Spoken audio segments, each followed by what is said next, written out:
और अब बात करेंगे अर्थव्यवस्था की। आर्थिक मोर्चे पर जहां पूरी दुनिया संघर्ष कर रही है, वहीं भारत दुनिया में सबसे तेजी से बढ़ती हुई अर्थव्यवस्था बनकर उभर रहा है। और देखिए, गुड न्यूज इसके बीच में यह है कि भारत 2027 में जापान को पछाड़कर तीसरी आर्थिक ताकत बन सकता है। Global research agency Morgan Stanley ये दावा कर रही है कि और ये भी कह रही है कि अगला दशक भारत का ही है।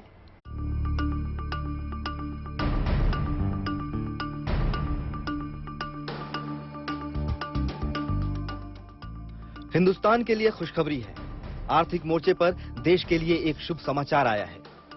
2027 में ही जापान को पीछे छोड़कर तीसरी सबसे बड़ी अर्थव्यवस्था बनने जा रहा है भारत। इतना ही नहीं, अगला एक दशक भारत के नाम रहने वाला है।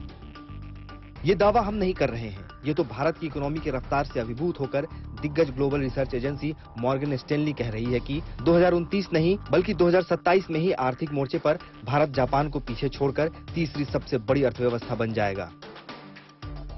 दरअसल global research agency Morgan Stanley लगातार अपने अनुमानों में बदलाव कर रही है।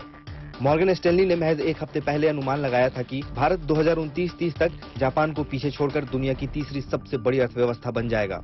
अब महज 6 से 7 दिनों में ही मॉर्गन स्टैनली ने अपना अनुमान को बदलते हुए दावा किया है कि भारत ये कारनामा 2027 तक ही करने में कामयाब हो जाएगा।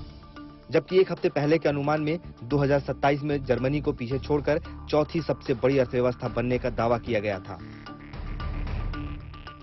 मॉर्गन स्टैनली ने फिर से दोहराया है कि अगले 10 साल तक दुनिया भर में भारतीय इकोनॉमी की रफ्तार सबसे तेज रहेगी। रिसर्च एजेंसी के मुताबिक भारत की जीडीपी अगले 10 साल में 3.4 ट्रिलियन डॉलर से बढ़कर दोगुनी यानी 8.5 ट्रिलियन डॉलर हो जाएगी। वहीं अगले 7 साल में 2030 तक ये बढ़कर 6.5 ट्रिलियन डॉलर तक पहुंच सकती है। दावा है कि भारत हर साल अपनी जीडीपी में 400 अरब डॉलर जोड़ेगा। इससे ज्यादा जीडीपी केवल अमेरिका और चीन की ही रहेगी। यही नहीं, अगले 10 साल में होने वाली कुल वैश्विक ग्रोथ में 20% हिस्सेदारी भारतीय अर्थव्यवस्था की होने का अनुमान है। दावा यह भी है कि भारतीय शेयर बाजार तीसरा सबसे बड़ा बाजार बन गया है। ये कहा जा रहा है कि 10 साल तक विकास दर 6.5% रहेगी। रिपोर्ट ये भी कह रही है कि भारत अब 15 साल पहले के चीन के बराबर पहुंच गया है। मॉर्गन स्टैनली की माने तो जीएसटी और पीएलआई का डबल इंजन इंडिया में हिट है और फायदा दे रहा है। ग्लोबल एजेंसी ये भी कहती है कि सर्विस निर्यात में भारत की हिस्सेदारी पहले से ही काफी ज्यादा है और कोरोना महामारी के काल में भी इसमें इजाफा हुआ है। ऐसे में सर्विस और मैन्युफैक्चरिंग मिलकर भारत को नई ऊंचाई पर ले जाने का दम दिख रहा है।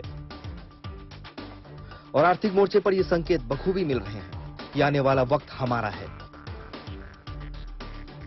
आदित्य के राणा के साथ bureau report, good news today.